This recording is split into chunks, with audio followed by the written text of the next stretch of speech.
आज हम लोग साइंस का सोल्यूशन समझेंगे।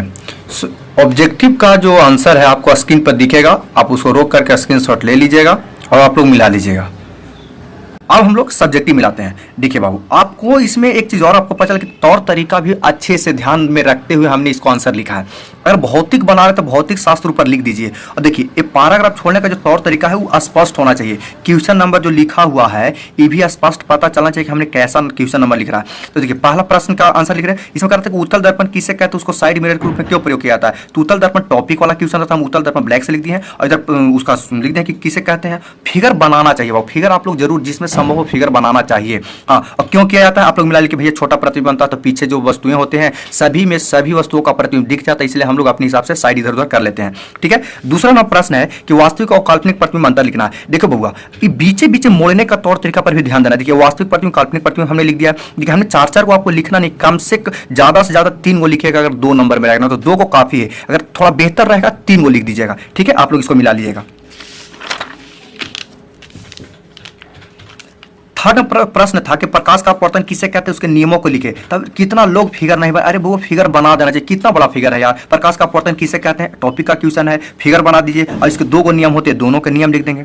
चौथा नंबर प्रश्न था कि मानव नेत्र का चित्र बनाना था। तो मानव नेत्र का चित्र बहुत लोग अलग तरीके से बनाए, उसका नामकरण जरूर कीजिएगा। देखिए आप लोग को जितना नाम याद रहता है उतना रेटिना, कॉर्निया, परितारिका, सिलियरी मांसपेशियां, रक्त पटल, श्वेत पटल, ये सब याद होना चाहिए। कच्चा द्रव, ये सब मेन चीज होता है। अगर इसको याद है इतना लिख देता तो काफी होता। पूरी तरह से लिखना जरूरी नहीं होता है। ठीक है।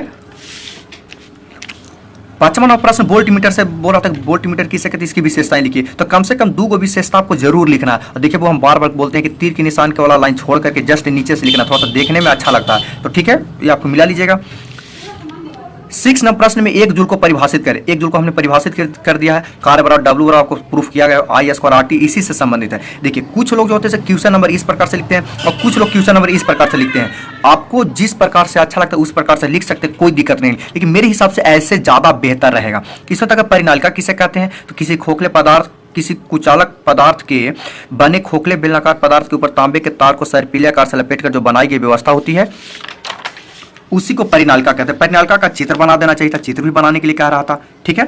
अब 8वां नंबर प्रश्न नाभिकीय संलयन नाभिकीय विखंडन में अंतर लिखना था। तो नाभिकीय संलयन नाभिकीय विखंडन 2 नंबर का हमने 5 को लिख दिया ताकि आप लोग कोई भी हो, कोई जरूरी थोड़ी नहीं कि हम 2 को लिखेंगे तो आप लोग वही लिखे होंगे। देखिए इसमें एक चीज और दिख रहा होगा कि यही दोनों के बीच में हमने लाइन नहीं छोड़ा, इसके बीच में एक लाइन छोड़ दिया। अरे वो 2 नंबर के है तो अंतर लिखते वक्त बीच वाला एक लाइन छोड़ देना चाहिए, थोड़ा देखने में साफ साफ और अच्छा लगता है। ठीक है। 9वां नंबर प्रश्न है कि श्रेणी क्रम और समानांतर क्रम संयोजन किसे कहते हैं, उनकी विशेषताओं को लिखना था। हालांकि 2 नंबर का प्रश्न है, बड़ा हो गया है, कोई बात नहीं। देखिए बउआ, हमने जो आपको एग्जाम लिया है ना, आपको एक तरह से गेसिंग भी हम किए हैं, उसमें से आपको 50 से 60% क्वेश्चन बिहार बोर्ड में टकरेगा। इस बात का ध्यान रखते हुए उसका रिवीजन भी आप करते रहिएगा। तो हम श्रेणी क्रम संयोजन क्या होता है फिगर बना दिए हैं, विशेषताएं लिख दिए हैं। उसी प्रकार से समानांतर क्रम संयोजन क्या होता है, इसका फिगर बना दिए, विशेषताएं लिख दिए हैं, आप लोग मिला लीजिएगा। 10वां प्रश्न के दूरदृष्टि दोष किसे कहते हैं और उसका कारण क्या है, निवारण सचित्र वर्णन करना था। तो बहुत लोग यार चित्र सही नहीं बनाया, तो ये सब चीज ध्यान देना है। दृष्टि दोष किसे कहते हैं, सबका सही था, होने के कारण भी ठीक था, निवारण भी पता था कि उत्तल लेंस के द्वारा क्या था, लेकिन चित्र नहीं सही से बना पा रहे थे। अरे बहु चित्र को गौर से ध्यान से बनाना चाहिए, ध्यान से समझना चाहिए। आप लोग क्लासरूम में बताया गया होगा, आप लोग मिला बहु हम पूरा पढ़ेंगे नहीं, आप लोग रोक के आराम से पढ़ते रहिएगा। अब देखिए हमने भौतिक को बना दिया, रसायन शास्त्र बना तो रसायन शास्त्र लिखना। देखिए वो आप लोग अगर अच्छे से मेहनत करने वाले होंगे तो कोशिश कीजिएगा भौतिक में हमको 4 को 2 नंबर और 1 को 6 नंबर बनाना होता है। तो बबुआ उसको करना क्या है कि आप पहले पूरा कंप्लीट कर लीजिए भौतिक को, इन्हें कि 1 को छोड़ देना, छूट जाता तो ठीक है, नहीं बनता तो एक अलग बात है, लेकिन जब बन रहा है तो उसको बना लेना है पूरी तरह से। उसके बाद रसायन शास्त्र में हम लोग एंट्री करेंगे। तो 11 नंबर प्रश्न रसायन शास्त्र स्टार्ट हो जाता है कि भारी और निस्तापन में अंतर लिखिए। तो हमने यहाँ अंतर लिखा है और बचा हुआ चीज को बाकी इधर लिख दिया है। ठीक है, आप लोग मिलाते रहिएगा।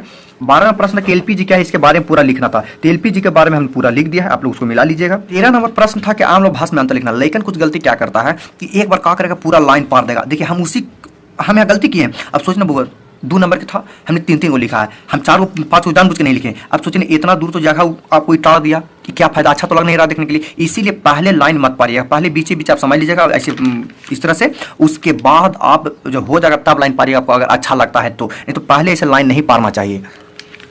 14 नंबर प्रश्न की धातु का संचारण क्या है, इसके शर्तों को लिखिए। तो धातु का संचारण हमने लिख दिया, आप शर्त भी लिख दिया। देखिए यहाँ पर भी एक हमने गलती किया है कि 1 नंबर और 2 नंबर इधर के नहीं, वो सीधा ऐसे लिखना ताकि थोड़ा सा जगह बढ़े और थोड़ा एक पेज तो बच जाते हैं, तो बचा के क्या करोगे, घरे लाओगे, नहीं लाओगे। इससे बढ़िया हम उसको बेहतर तरीका से लिखेंगे। ठीक है, इस बात को भी ध्यान रखिएगा। 15 नंबर प्रश्न के साबुन और अपमार्जक में अंतर लिखना। अंतर ध्यान देना है, एक लाइन छोड़ छोड़ के लिखना है, 3 गो से ज्यादा नहीं, 2 नंबर में लिखना। 5 नंबर में 5 वो लिखिएगा, उसमें ज्यादा लिखने से कोई फायदे नहीं है, ठीक है। तो हम आपको लिख दें, आप अपने मिला लीजिएगा।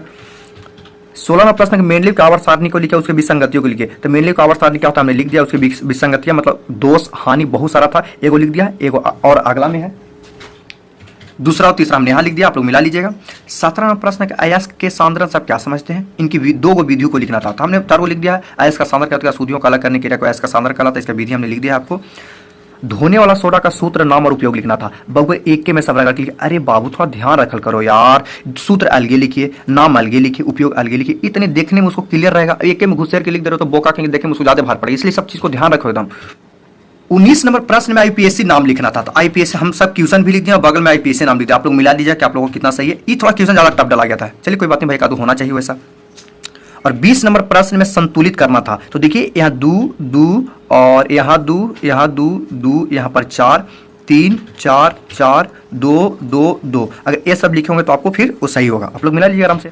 रसायन शास्त्र का पूरा सोल्यूशन कर लिए हैं, अब बायोलॉजी का सोल्यूशन करने वाले हैं। स्वपोषण और परपोषण में अंतर लिखना था। अब देखिए एक लाइन छोड़ छोड़ के लिखना। देखिए बबुआ यहाँ पर हम नहीं छोड़े, थोड़ा देखने में अच्छा नहीं लग रहा है, यहाँ पर छोड़े तो थोड़ा सा देखने में बेहतर लग रहा है, आप लोग को मिला लीजिएगा। श्वसन और प्रकाश संश्लेषण में अंतर लिखिए, तो श्वसन और प्रकाश संश्लेषण हमने अंतर लिख दिया, आप लोग मिला लीजिए इसको। लाइन छोड़ छोड़ के लिखना है, बखूबी दिया। कितना लेकिन अंतर लिखते वक्त ई नंबरिंग को बाहर लिख दिया, बाहर तो एकदम जाना ही नहीं चाहिए, बाहर सिर्फ क्वेश्चन नंबर होगा, उसके अलावा आपके मन वाला नंबरिंग बिल्कुल पैराग्राफ के अंदर होना चाहिए। 23 नंबर प्रश्न बबुआ हमारा बनाया हुआ टाइम नहीं था, बहुत ज्यादा लेट हो चुका है। देखिए एक लड़की ने बहुत बढ़िया फिगर बनाई थी, यही है नेफ्रॉन का चित्र, इसको पूरा 2 नंबर का था, 2 नंबर मिला है। आप लोग बनाए होंगे तो आप लोग मिला लीजिए इस तरह से। 24 नंबर प्रश्न को उत्पादक उपभोक्ता के बारे में बताना था, तो उत्पादक किसे कहते हैं, उदाहरण के साथ आपको लिखना चाहिए। हार्मोन क्या होता है, 2 पादप और 2 जंतु हार्मोन का नाम लिखना। तो वैसा रासायनिक पदार्थ जिसे रासायनिक समन्वय और नियंत्रण क्रिया होती है उसे हार्मोन कहते हैं। हार्मोन अंतःस्रावी ग्रंथि से स्रावित होती है, हमने आपको लिख दिया है, आप लोग अपना मिला लीजिएगा। लैंगिक जनन किसे कहते हैं, उनकी विशेषताएं लिखना। तो लैंगिक जनन में जनन अंग भाग लेते तो उसकी विशेषताएं बहुत सारा होता है, आपको हमने 4 को लिख दिया। लिखना बहुत 2-3 को से ज्यादा नहीं लिखना, ज्यादा आता होता खरखा मत बनाना, तो समझ लिया कि बड़का खरखा हो, उससे टाइम का भी लॉस होगा, आपको वहां पर जांच करने वाला के भी गुस्सा है कि इतना भी काहे लिखा है। हृदय में रक्त की गति का वर्णन करना था, तो देखो बबू हृदय में रक्त की गति हमने लिख दिया, पूरा बढ़िया से लिखा है, आप लोग इसको मिला लीजिएगा, ठीक ना, क्योंकि बबुआ हम सब पढ़ेंगे तो बड़ा वीडियो चल जाएगा, आप लोग लिखे होंगे, आप लोग मिला लीजिएगा इसको पढ़ के आराम आराम से। पाचन तंत्र के अंतर्गत आने वाले अंग दांत, ग्रसनी, ग्रासन, अमाशय, अग्नाशय, यकृत, छोटी आंत, बड़ी आंत, मलाशय, गुदा, इसमें से 5 को भी आप लिखे होंगे तो हम आपको नंबर दे दिए हैं। देखिए बबू 29 नंबर प्रश्न है ना कि प्रकाश संश्लेषण में कार्बन डाइऑक्साइड आवश्यक होती है, उसको पूरा प्रयोग द्वारा सिद्ध करना था, लिखने में बहुत बड़ा जाता है यार, टाइम नहीं था, हमने वीडियो अच्छे से बना दिया है, आपको लिंक हम देंगे डिस्क्रिप्शन में, आप उसको देख लीजिएगा, ठीक है।